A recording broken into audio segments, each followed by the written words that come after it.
So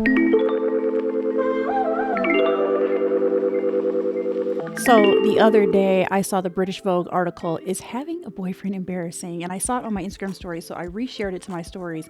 And I wrote, low key, it is a little embarrassing, but my boyfriend is the salt of the MF and earth.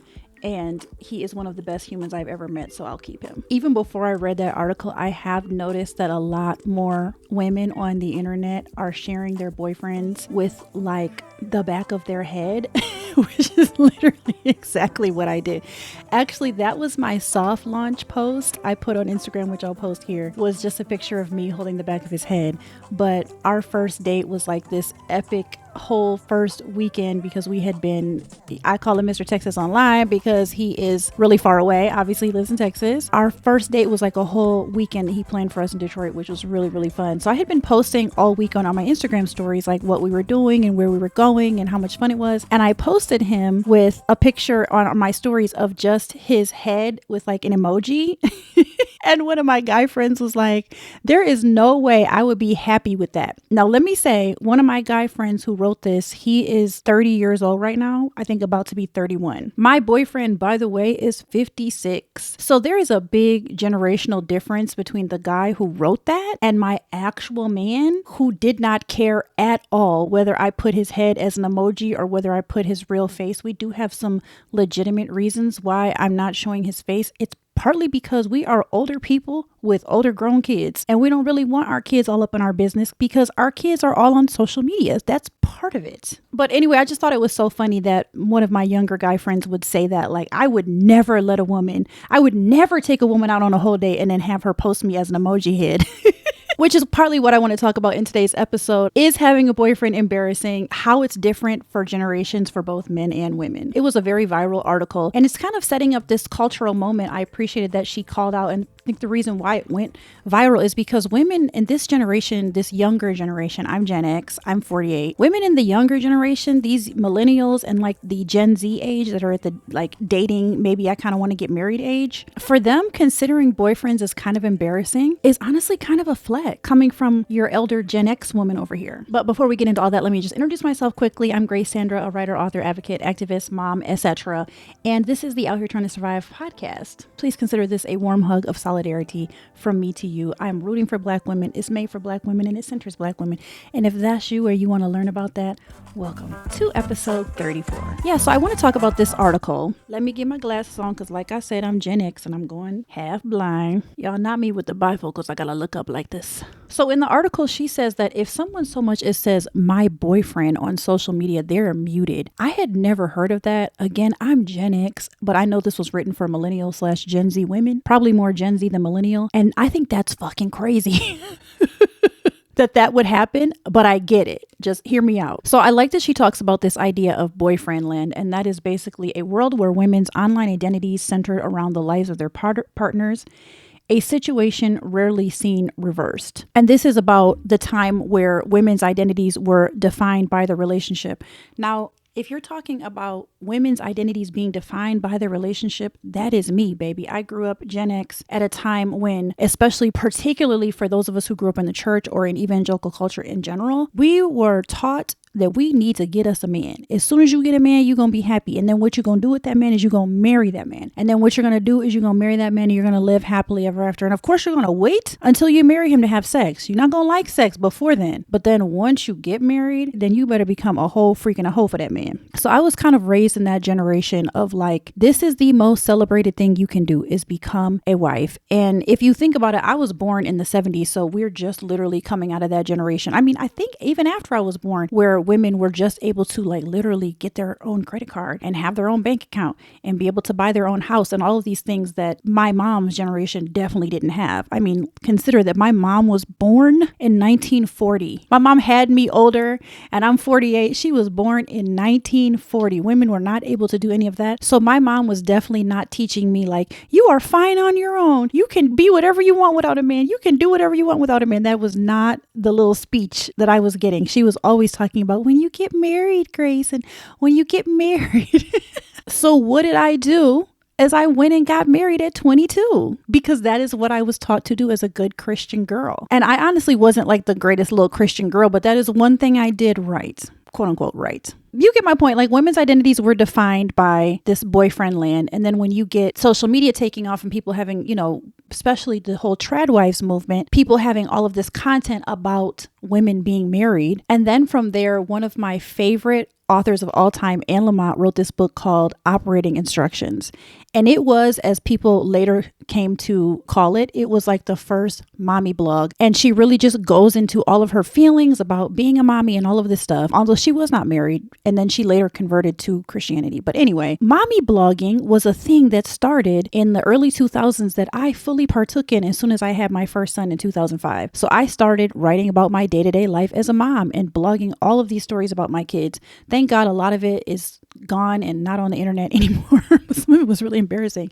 But mommy blogging was a big thing, and it was a space for women to talk about what their life was like as traditional wives. And I was really heavily in that space. There was this organization called Blog Her, and Blog Her like really celebrated women's voices. This was before TikTok. This was really, honestly, just as Instagram was starting to kind of become a thing. The big thing back then was like, it went from MySpace to people were blogging on Xanga. Xanga, y'all remember Xanga? And then it went from that to WordPress. And everybody had all the mommies who were writing or wanting to share their kind of trad wife lives were mommy blogging. And then that gave rise to Instagram and TikTok, and all that came later. But during the whole mommy blogging phase, it just was pretty much celebrated amongst women of my generation that like that is what you were supposed to do. You were supposed to get married and you were supposed to have babies and you were supposed to live and celebrate in that. It was, I feel like, seen as an ideal that you were supposed to thrive. As a woman, you were supposed to thrive, especially in evangelical Christian circles. You were supposed to thrive as a wife and mom. Because I was married from 22 to like 36, and then I got married again at 37, from like 37 to 42. So I was married for like 20 years combined. I have no idea what the experience was like for a lot of Christian women who were waiting on that, who are like now my age, who never got married or who got married very late. But I have seen some of the commentary about this, particularly from older women. And apparently it was hell out here for Gen X women who were unmarried, particularly in Christian spaces, to what it is now. What a difference. So now we got younger generations, particularly Gen Z, who are seeing launching a boyfriend as cringe. And on top of all that, as a threat to their personal brand. And I am not mad at them. Y'all, I am not mad at them. They are seeing being single as a flex. She says here, they want the prize and celebration of partnership, but understand the norminess of it. I don't understand what that means, to be honest with you, the norminess. Not my old Gen X ass having to look up a word in an article written for Gen Z. Norminess, meaning, Lord, okay, it's a whole thing, y'all. Norminess is not a standard English word, but it likely refers to the state or quality of being a normie, Normie, a slang term for a normal person who conforms to mainstream tastes and habits. A normie is often seen as someone with unremarkable interests who doesn't deviate from popular culture or opinion. Damn. It shows a lack of distinctiveness. This term can imply a person has no unique or countercultural personality traits. Okay, so what she's saying here is that some of these women want the prize and celebration of partnership, but they understand the norminess of it, that they are boring as hell, apparently. In other words, in an era of widespread heterofatalism, women don't want to be seen as being all about their man, but they also want the clout that comes with becoming partnered. Let's define heterofatalism too. It is the belief that heterosexual relationships are doomed to fail due to inherent flaws, frustration with men's dating behaviors, and a pessimistic outlook on finding a fulfilling partnership. It stems from a sense of disappointment in dating, where efforts to form connections with men are often met with unsatisfactory outcomes, leading to a feeling that all relationships will end in failure, and is particularly associated with the experiences of straight women frustrated with contemporary heterosexual dating dynamics. Okay, well, in that case, I've been heterofatal as fuck. So then she goes on to share more about like how women online are hiding their relationships, that people don't know whether they're ever with a man or not with a man. I feel like I've seen that a lot lately. Or they'll just do something really subtle, like the little clink of the glasses where you can kind of see the man's hand, which I have done before several times. But that's only because I was out here dating, and I was dating like 2 men, maybe 3 men at a time. Or literally just dating one man for a month and dating a different man the next month, and just really trying to get to know men and realizing when it wasn't a good fit to move the fuck on. And I'm not going to post a picture of every man I'm dating, but like doing a little glass clink did not seem like that big of a deal. But anyway, I just think it's interesting because I wasn't doing it because I thought having a boyfriend was lame, because none of those men were my boyfriend. Those are just men I allowed to take me out. I thought this was so funny. So on the Delusional Diaries podcast, Hallie and Jazz are talking about whether having a boyfriend is quote unquote lame now. And one of them said, "Why does having a boyfriend feel Republican?" I am dead. I am dead. And then somebody said, "Boyfriends are out of style. They won't come back in until they start acting right." In essence, having a boyfriend typically takes hits on a woman's aura. So for all of you other Gen X folks, aura is this new thing that before the word was Riz. My son, who's 16, one of his friends told me the other day that aura was on its way out too. But aura is apparently the new Riz. How a person is, and even fully know how to explain it, but this is what the young folks are saying, right? The women nowadays are like, if you have aura, like if you fine, if you cute, if you are it girl, if you think you're all that, and then you get a man, like your aura is reduced. Okay, girlies. Okay. I did think this was very interesting because this also fits me. It says even partnered women will lament about men and heterosexuality, partly in solidarity with other women, but also because it is now, I don't know where the rest of that sentence went. I must have cut it off in my screenshot. It says being partnered doesn't affirm your womanhood anymore. It is now no longer considered an achievement. And if anything, it's become more of a flex to just pronounce yourself single. And as straight women, we're confronting something that every other sexuality has had to contend with, which is a politicization of our identity. I love that she said, however, as traditional roles are starting to crumble, maybe we are being forced to reevaluate our blind allegiance to heterosexuality. And that, I think, is an amazing thing.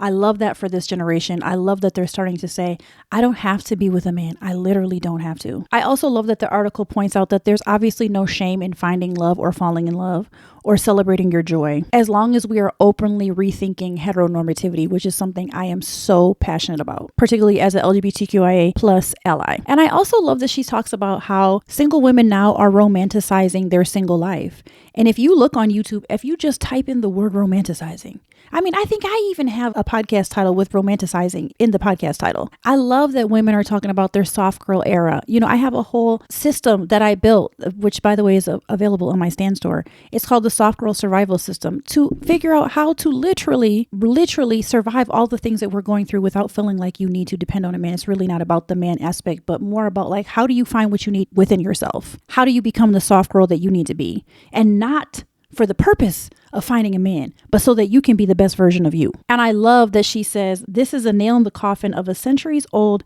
heterosexual fairy tale that never really benefited men to begin with. YouTube video on this, and I will link it in the comments, about an article that came out a few years ago that got big, like way bigger than this one. It went viral. Talked about this idea that basically heteronormativity and getting married is not benefiting women overall. It talked about the idea of how the most dangerous man in a woman's life is usually typically her boyfriend, fiance, or husband. Shortly after that, it's her father or brother. The article talked about how multiple studies have shown that when a woman gets older, as she's aging, that she is so much more likely to be happy and content if she's not married. She's wealthier. She has better relationships with her kids. She has more hobbies. She's reading more. She has more animals that she loves, hence the cat lady thing, that women really are starting to come alive as they get older and realize they do not need a man, because now we can have our own bank accounts and we can have our own homes and we can have our own careers, and we're older now, our kids are off, and we can still pursue meaningful connections with them and restore those connections without someone coming in and sabotaging them. And the article goes in great depth about how men do not have the same outcomes. If a man is single as he gets older, he is fatter in an unhealthy way. He is not making as much money. He's not as fulfilled. He's usually very lonely. He's not doing social things. He's typically not pursuing his kids. He's not going to the doctors like he should be. He's not doing his checkups. So he's dying younger. And sometimes if they're lonely enough, they will unalive themselves. and they don't have as many friends, and they're not pursuing therapy. So they're unaliving themselves at a much greater rate than women. And a lot of times people attest that to something being wrong with women, or somehow women are somehow making these men unalive themselves. It's because women are going to therapy and they're dealing with their stuff, and they're communing. We're communing with our girlfriends, and we're creating community, and we're making sure that we're repairing and restoring the relationship with our children, or just having good relationships with our children in general. And men are unaliving themselves because they're not doing those critical things that women do as we age. And so men, if they are single, as they get older, they are unhappier. And if they get married, all of those outcomes get better. And so what that means is that studies have now proven what women have been like literally growing towards for these last 20 or 30 years of things have been evolving, and the cultural conversation is shifting so dramatically, is women are realizing like, oh yeah, these studies are true. We are just happier without y'all. We are literally just happy without y'all. And so many of y'all are so violent in so many ways that it's literally not benefiting us to be with you. And so these younger generations are like, not only that, but it's embarrassing. Y'all are embarrassing, fully embarrassing. And I have been on these internet streets,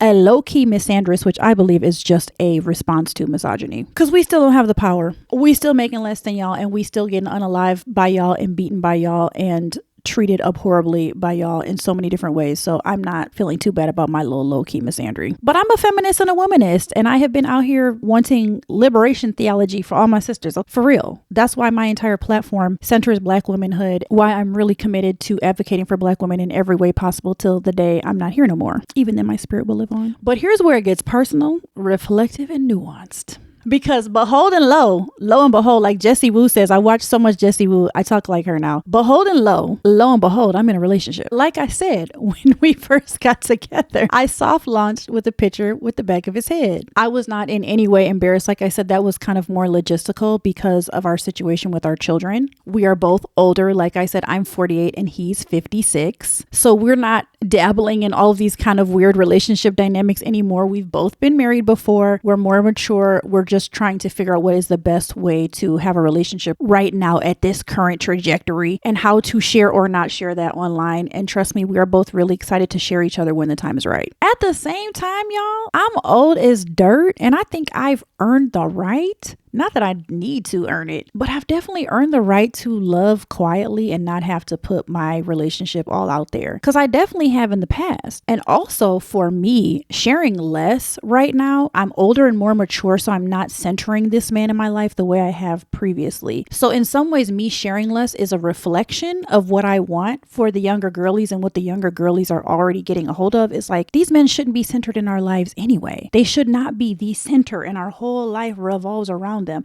Now, it is something different if there's a young couple or a married couple or even an older couple who like they want to make content together. They want to partner together. That's fine. Or they're making family content or mom content, trad wife content. That's totally fine. I think that maybe my first marriage, when I first started mommy blogging and sharing so much about my marriage, and I was sharing the good parts and the bad parts because I wanted to be vulnerable. Like, this is not perfect. And I've been taught that getting married was so much like the answer to all my problems, and my first marriage was so imperfect and so unhealthy. Our conflict was so unhealthy. There was things about me that was so unhealthy. There was stuff about him that was so unhealthy, y'all. Like, it was just unhealthy as fuck. And I just look back at that, and I was sharing so much of our marriage, good and bad. That's one thing I can say. I was sharing good and bad. I've always done pretty well online and sharing the good and the bad. People get real happy stuff from me, and you gonna get the ugly stuff too. I've never really just been like, look at my big, beautiful, happy life. And I've never been like, look at this misery I'm in only. Because I definitely have had times where I've been like, I'm in misery, y'all. I'm in fucking misery.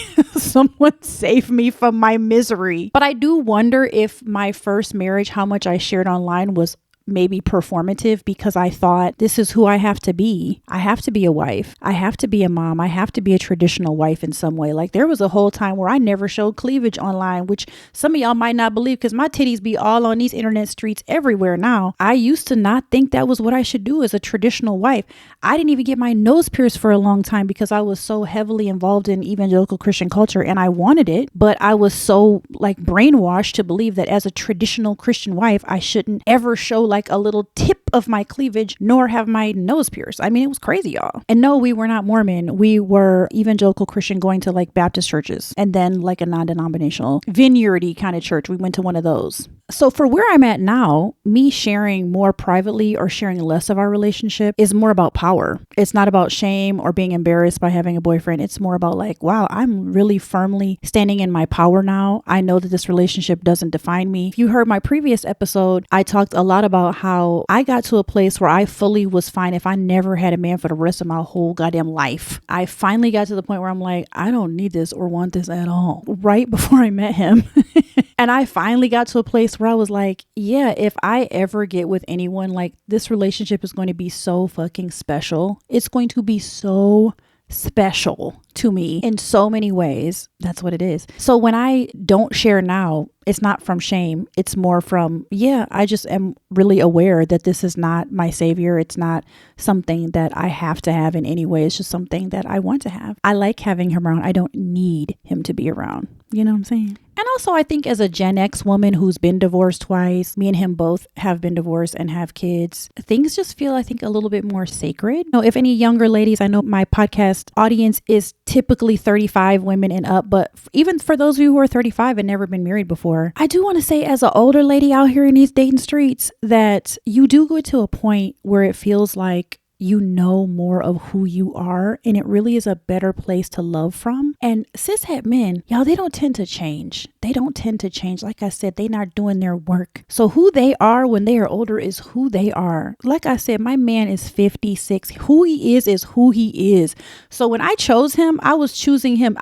There's no potential when you're dating at this age. You're not dating for potential. These men are who they are. He is who he motherfucking is. So when I chose him, I'm like, okay, are you fully content with who he is right now today? If he never changes another thing, are you content with this man? And vice versa. Just a little note to my younger women friends who are dating. When you're a little bit older, things are a little bit more clearly. I actually think this is a great time to start a new relationship is when you're much, much, much older. I think it's a great time to move forward in a way that's a little bit more serious, but maybe not even marriage. That's not for everyone. And as someone who's already tried marriage twice, it's challenging to thinking about doing something like that again. It really is. I will say that I'm someone who's always in the past couple years said, I'll never get married again. I only ever want to have like long-term partnership, maybe just like a guy I'm hanging out with every 5 or 7 years or so. I don't know. I didn't really have a plan like that, but I really wanted to have like a companion. Like I mentioned in my last episode, I wanted to have ongoing sex. I wanted to have a companion. I wanted to have like a guy in my life who I felt like was really special, who found me special, and just kind of relax into that. Probably again, because of my generation and being Gen X and then being married for 20 years of my adult life, I kind of thought like that was more ideal. And when I finally woke up and realized like that is not an ideal, girl, like what are you talking about? Now I'm with someone who does actually want to get married again. I have told him before, like, wow, this is not something I ever thought about. But again, we're pretty new, so it's pretty new for that kind of conversation. But it is interesting because our relationship does kind of prove the statistics that men typically do want to get married again, and men typically do get married again almost immediately after divorce. Typically don't wait long to get married again. Whereas women nowadays are like, yeah, this is just not really a thing that I feel like I need to do in any way. Don't really need to legally make this happen. Don't really need to put our finances together. Don't really need to change up our life insurance policies and all these things that are honestly really complicated, including changing my name again. After doing that shit twice, it's frustrating. So what do y'all think? Do you think that women should be shamed for hard launching their boyfriends, losing followers, being muted on social media? I actually personally think that's crazy. I don't think that any woman should be shamed like that. I think what I want to do as an older woman is I want to help younger women realize everything y'all are thinking about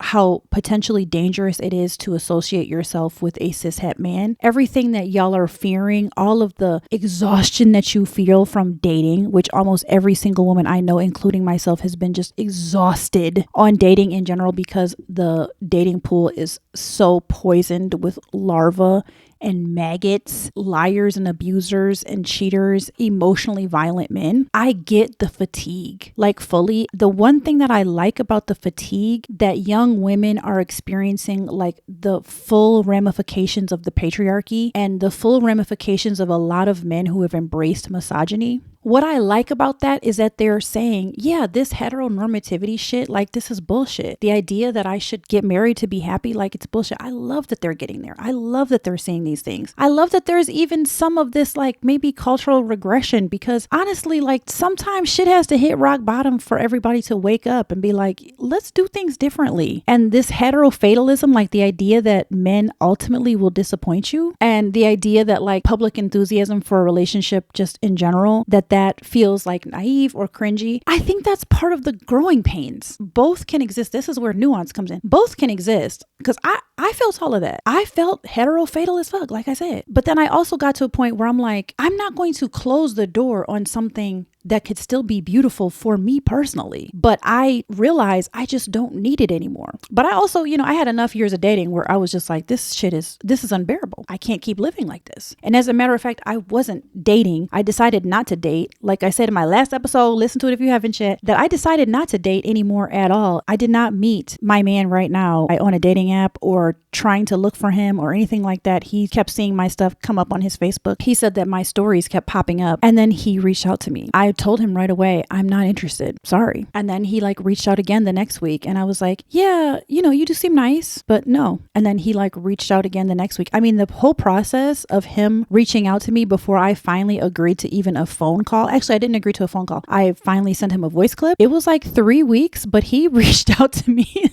I don't know how many times, but like quite a few times. And he wasn't being rude or overly aggressive. I wasn't ever offended because he was being so polite and respectful in his discourse. But I was just like, yeah, it's not happening, bro. This is literally not happening. And I think what he got that he still appreciates about me is he knew that my life was not anchored in men and would never be anchored in him. That I have a big, full life full of my children, my girlfriends, my career, my aspirations, my desire to even grow this podcast. Like he knows I have other things in life that anchor me and that my life is centered around, and that he was never going to be directly in the center of it. And as a side note, I think men appreciate that as much as women appreciate that. I love that he got a lot of shit going on in his life. He has so many things going on in his life that I'm intrigued by, that I'm interested in, that I respect, that I appreciate, that I'm in awe of. Just all the things that he does and all the things he thinks about and all the things that he is and all of what he's done in his life. I'm like, that's fucking cool, bro. Like, that's really fucking cool. I love all this stuff about you. And I love that his life is also not centered around me. As soon as people start centering their whole lives on each other, like then it just turns into a big codependent ball, which is never healthy anyway. So I love that all these young women are like, we are never going to be a codependent ball with y'all. We are going to have our own full lives. We gonna have our cats and our books and our friends and our yoga and our trips, our solo trips to Japan and our girls trips to Miami, etc. What I love about this article again is that it hopefully releases the shame. What I want young women to know is that the fairy tales and the sitcoms, growing pains, and all these things that I was raised with, that all of that are not true in the way it was presented to us. But that real, actual, true love is possible, and it doesn't have to be through a man. I experience, and I've said this so many times, and I want to keep harping on it, I have really beautiful girl friendship. I have 3 right now that are really strong and really beautiful in my inner circle, and we are all in love with each other. We're all heterosexual women. Actually, no, that's not true. One of them is homosexual. But she got her own little girlfriend. Like we are not in love with each other in a romantic way, but we love each other as girlfriends. My girlfriends are such an important part of my love life. You know what I mean? As a straight person, like they are such an important part of how I receive intimacy in this world and how I give intimacy in this world. And it is fully possible to find joy and fulfillment in that. For me, I'm also a woman with 3 children, and I also love my relationships with my children, and I will do anything for them until the day I die. Will pursue these children, will always pursue them, will always love them. I always want them to be in my life. They will always be a big part of how I love and receive and give community and receive community. As a Gen Xer, I have come to understand marriage is not a part of my survival plan, nor does it have to be. And y'all, we don't have to be like this fucking idiot Shira 7. Like I remember for a while she was really popular because she was talking about how, okay, well, if you're gonna have a man in your life, then use him for money. Y'all, don't be that girl. Do not be that girl. And she got droves and droves of women on her platform, mostly Gen Z millennial women, because these women are like, well, fuck it. Like, if we're going to have men in our lives, like, we might as well use them for money. The reason why I always hated what she was doing is because it was just a woman basically teaching other women to do evil shit. Now, I talked about misandry. It is one thing to be in a relationship with someone that is reciprocal and ask for money for help or whatever, or just, ask your boyfriend. Like, what's crazy is I ain't never asked this man for no money. He just be sending it to me. Like, hey, here, go have fun. I took my kids to have a birthday party. He sent me money. When me and my girl went to Comic-Con over in the Detroit area, he sent me money. He was like, hey, this is so y'all can have a little fun. He just sends me money. I don't ever have to ask. But I ain't shaming women that do ask, but that's my point. When you're asking for money in a relationship and it's reciprocal and it's not for the purpose of using someone, but what Shira 7 was teaching women, like, okay, well, we hate men anyway, so if we're gonna have them in our lives, let's just use them for money, and really teaching women to be really, really manipulative, dishonest, really horrible people. And I had a friend, she's not my friend no more, and this is a big reason why, because she was a big Shira 7 fan, and she was doing all of these things just to use men. I think she still is, I don't know. But I was just like, this is really disgusting behavior. And I do understand, because she was younger than me. I think she is a whole generation different than me. I think she's like 36 or 37 now. I'm not sure. So she's probably a millennial, basically is right in line with everything this article said. And for her, it's like, why the hell not? And for me, it was like, because you're being a horrible person. Don't be a dishonest, horrible person. We don't need to do that, y'all. We don't need to do that. I personally, as a woman, as a human, am never going to just try to be a horrible, dishonest, mean, unkind person for shits and giggles. And I'm never going to teach my children to be mean, horrible, dishonest, unkind people for shits and giggles. And so the whole Shira 7 movement, I'm like, you took something that is really a healthy thing, teaching women that they don't need a man to survive and they can be truly independent and truly happy and peaceful person. You took that, such a beautiful thing, and then added on this whole element, but like also be a bitch in a bad way. Because you can be a bitch, you can be a bad bitch in a good way. Or you can put all of that dissonance, resistance into something that really matters, like fighting for social justice or feeding hungry kids or something that's worth a damn. But using men for money? How unoriginal. And also, you really want to be as evil as men who just use women for sex and then dump them on the side of the road, literally and figuratively? Ew. Oh, I'm so disgusted. Y'all, if you know me, you know my platform, I don't really like hating on women for almost anything. But this, please don't be a dumbass, basic ass, original ass bitch and just use men for money. Like, please. There's so many more ways we can get money nowadays. Besides becoming evil. That's not an option. That should not be an option. The new flex isn't being single or partnered per se. It's being sovereign. There is no need to broadcast your relationship to validate your life. But if you want to share your relationship, if it makes you happy, do that. Please don't reject love just to prove your independence. If love finds you, embrace it, baby girl, embrace it. Nowadays, after all these years, women are finally allowed to love on their own terms. We are allowed to love quietly, privately, or even loudly, with maybe some chagrin, but on our own terms. So no, my conclusion is having a boyfriend is not embarrassing, fully. Maybe somewhat, a little bit, depending on who the audience is. But as a grown-ass woman, I don't give a fuck. But maybe for the first time, beautifully, it's just not a headline anymore. I hope that most of my listeners will be like, oh, Grace has a boyfriend. I hope he's good to her. I hope he loves her. Good for her. But not like, oh my God, Grace finally has a good boyfriend. She finally got a man who loves her. Oh my God, her whole life must be amazing. Which is where we were 20 years ago. And I thank God we are not there anymore. So did y'all read the article? I'm wondering what you guys thought of the article. Do you have a boyfriend? Do you find it embarrassing? And also, if you answer that, what generation are you in? I'd like to know. At the end of the day, y'all, I really do believe in manifesting our future and our destiny and what we want. And what I have been telling the universe and God that I want is a peace-filled life with people around me who are safe. safe, who love me well, who I love, who I enjoy, who really enjoy me and love me for who I am. And that could be girlfriends, that could be my children, that could be other friends and colleagues I meet along the way. It could be a man, we're just friends. It could be a man who I'm just sexual with and that's it. It can be a man I'm romantically with and we both friends and we sexual and we romantic and all of those things. Like, I've just been very open to experiencing a peace-filled life.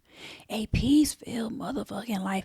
That's the kind of life I've been trying to manifest. And so the fact that this entire calendar year, I have been trying to manifest the shit out of everything. I've been scripting, I've been meditating, I've been trying to manifest a whole lot of shit. And I haven't this calendar year specifically wrote in like I'm trying to manifest a big, beautiful relationship, because I did that last year. And as I said in my last episode, that really fell flat on my face because I ended up kind of low-key falling in love with a man who actually had a girlfriend the whole time and was just hiding it from me. And I ended up feeling really embarrassed and ashamed. And I just felt like I'm done with that being this big ass goal in my life. So when I think about you, I want you to really think about, what do you really want when it comes to a boyfriend? If you want one, do not be ashamed of it. If you don't, and you're like, yeah, I just really don't think I want that, I really don't think I do want to be married, then don't be ashamed of that. Then really try to manifest and put out in the world what you really actually want. What do you think will bring you the most peace? If you're a younger woman and you're like, I still do want to have kids, like despite the 4B movement and despite what women are saying, like divorce your ex, divorce your husband, break up with your boyfriend, etc. I think there really has to be a place of sovereignty, like I said earlier, where we are fully living into what we want, despite what the culture has. But I am thankful that the culture has got us to a place where we are questioning what has been true before. And I'm thankful that women of my generation are waking the fuck up. So yeah, I love my boyfriend. He's really sweet. Haven't had someone go out of their way the way that he has, tangibly, physically, emotionally, spiritually, sexually, in every way, to show me how much I mean to him. If effort and consistency are a reflection of how much someone loves you and how much they care about you, this man is winning and winning and winning and winning and winning in all of those areas. I feel so loved and so taken care of. Just a sense of, I have a really good person in my life, and that's not something I have thought for many years. Many years. So anyway, and on that note of hopefulness and non-embarrassment nor shame about my new relationship, let me also say my content is never going to change. I'm not going to be a relationship expert. I'm never going to be on trying to teach women how to get a boyfriend, how to get a man, how to keep a man, how to get married. I'm never going to do that kind of shit, y'all. I'm still going to always be rooting for Black women, advocating for Black women, and out here trying to do the most to make sure that the most vulnerable, marginalized populations are able to survive and thrive post-trauma and love ourselves, because we deserve it. I do have a book called Grace Actually, Memoirs of Love, Faith, Loss, and Black Womanhood. And if you like reading and you like personal stories and memoirists, this is a book that you will love. It's very highly reviewed. Everyone who's ever read it has told me they loved it. I think you'll like it too. It's available on Amazon, both hard copy and Kindle. Thank you so much if you made it this far. I appreciate you being here with me. I know that you could be anywhere on these internet streets, so the fact that you're here with me and all the way to the end says something important. So thank you so much for being here, and hopefully I will see you on the next episode. Bye.